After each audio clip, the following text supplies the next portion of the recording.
Министерством внутренних дел по Республике Саха-Якутия реализуется комплекс мероприятий, направленных на снижение количества преступлений, совершенных посредством мобильных телефонов. В их основе распространение информации среди населения о способах защиты от указанных преступных посягательств. Отделом информации и общественных связей МВД по Республике Саха-Якутия при поддержке Пенсионного фонда России, а также Почты России и Энергосбыта проведена акция «Не дарите мошенникам деньги». Целевой аудиторией мероприятия стали все слои населения.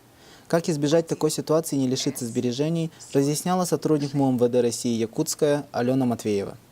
Разработанные памятки рекомендательного характера вручались горожанам в операционных залах социальных учреждений с настоятельной просьбой поделиться полученной информацией с близкими людьми. Полиция еще раз напоминает о том, что нельзя передавать персональные данные доступа к банковским картам и другим денежным носителям. Предупредите своих родных и близких, чтобы они не доверяли свои персональные данные чужим людям. Полиция настоятельно просит граждан проявлять бдительность и соблюдать несложные правила личной финансовой безопасности. Помните, что сохранность вашего имущества в первую очередь зависит от вас самих.